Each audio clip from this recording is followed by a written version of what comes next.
రాజకీయ చైతన్యానికి పెట్టింది పేరు శ్రీకాకుళం జిల్లా. అయితే సిక్కోలులో రాజకీయ విమర్శలు, ప్రతి విమర్శలు, సవాళ్లు మాత్రమే ఉంటాయి. హత్య రాజకీయాలకు అసలు చోటే ఉండదు.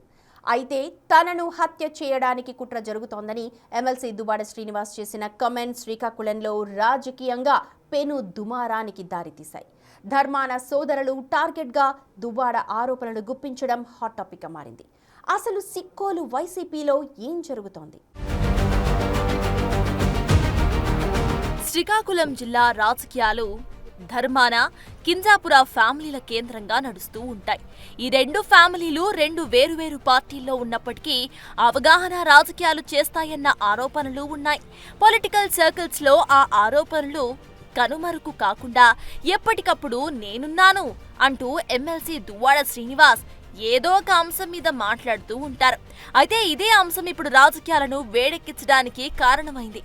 ధర్మాన కృష్ణదాస్ తనను హత్య చేయడానికి ప్లాన్ చేస్తున్నారని దువ్వాడ శ్రీనివాస్ బాంబు పేల్చారు. అప్పన్న అనే కార్యకర్త తమకు కాల్ చేసి చెప్పాడని ఓ ఆడియోను సైతం లీక్ చేశారు. అమ్మా నిన్న నేను దోసం దగ్గరికి వెళ్ళానమ్మా. దోసం దగ్గరికి వెళ్తే ఏట్రా మీ వాడు రెచ్చిపోతున్నాడు, మరి ఇలాగ ఉండదురా, మరి ఇక్కడ నర్సన్నపేట దాటి వెళ్ళలేడు, ఈయన పైలు వెళ్ళిపోతే వెళ్ళిపోవాలి కానీ మేము అందరం కొడేస్తాంరా అనేసి అన్నాడు. అయితే మరి నేనేం చేస్తానన్నా అనేసాను నేను. అనేసిన తర్వాత అక్కడ ఓ ఎంపీపీ, పోలాకి ఎంపీపీ, ఆయన ముద్దాడ బైరగి నాయుడు, ఆరంగి మురళి ఏదైనా ఇడము అని చెప్తున్నారు. అయితే కొడతారు అంటే మరి రేట్ లేదమ్మా, కొడతారు అయితే కొడతారు అని ప్లాన్ చేస్తున్నారు బాగా. దువ్వాడ శ్రీనివాస్ పై నరసన్నపేట లేదా నిమ్మడలో అటాక్ చేయడానికి ప్లాన్ జరుగుతుందని అప్పన్న ఆయనతో చెబుతున్న ఆడియో సంచలనంగా మారింది. ధర్మాన కృష్ణదాస్ అటాక్ చేయించడానికి ప్లాన్ చేశారని ఈ ఆడియో సారాంశం. నిజంగానే దువ్వాడపై దాడి చేస్తామని ధర్మాన చెప్పారా? దాడి చేయడానికి ప్లాన్ గీశారా అనేది కృష్ణదాస్కి మాత్రమే తెలియాలి. శ్రీకాకుళం జిల్లాలో దాడులు, హత్య రాజకీయాలకు చోటు లేకపోయినప్పటికీ ధర్మాన, కింజరాపు కుటుంబాలతో దువ్వాడ శ్రీనివాస్ వైరం మాత్రం ఆ స్థాయిలో ఉండటంతో సిక్కోలులో ఆ సంస్కృతి పురులు విప్పుతుందేమో అని స్థానికులు సైతం భయాందోళనకు గురవుతున్నారు. వైసీపీ అధ్యక్షుడు జగన్ పై ఒత్తిడి తీసుకొచ్చి ధర్మాన సోదరులు తనను వైసీపీ నుంచి సస్పెండ్ చేయించారని దువ్వాడ శ్రీనివాస్ మొదటి నుంచి ఆరోపిస్తున్నారు. పార్టీ నుంచి సస్పెండ్ అయిన తర్వాత ధర్మాన సోదరులపై దువ్వాడ శ్రీనివాస్ విమర్శలు తీవ్రం చేశారు. ధర్మాన సోదరులతో పాటు కింజరాపు ఫ్యామిలీని కూడా విమర్శల్లో కలుపుకుపోవడం దువ్వాడ శ్రీనివాస్ స్టైల్. తన రాజకీయంగా తొక్కేయడానికి కింజరాపు, ధర్మాన కుటుంబాలు కుట్రలు చేస్తున్నాయని దువ్వాడ విమర్శలు గుప్పిస్తున్నారు.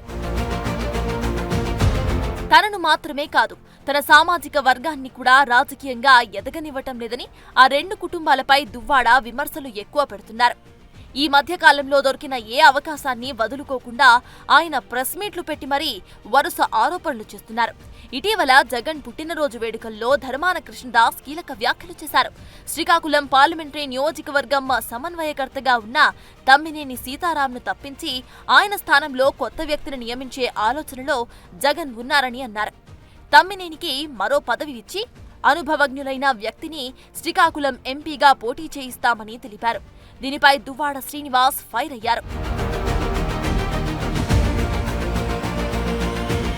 తమ్మినేని సీతారాం కంటే జిల్లాలో అనుభవజ్ఞులు ఎవరున్నారు అని ప్రశ్నించారు. తమ సామాజిక వర్గాన్ని రాజకీయంగా ఎదగనీయకుండా చేసే కుట్రలో భాగంగానే ఇదంతా జరుగుతుందని మండిపడ్డారు. చివరికి ధర్మాన కృష్ణదాస్ క్షమాపణలు చెప్పుకునే పరిస్థితి వరకు కూడా వచ్చింది. తాను క్షమాపణలు చెప్పే పరిస్థితి రావడానికి దువ్వాడ శ్రీనివాసే కారణమని కృష్ణదాస్ భావించి ఉంటారని పొలిటికల్ సర్కిల్స్ లో చర్చ నడుస్తోంది.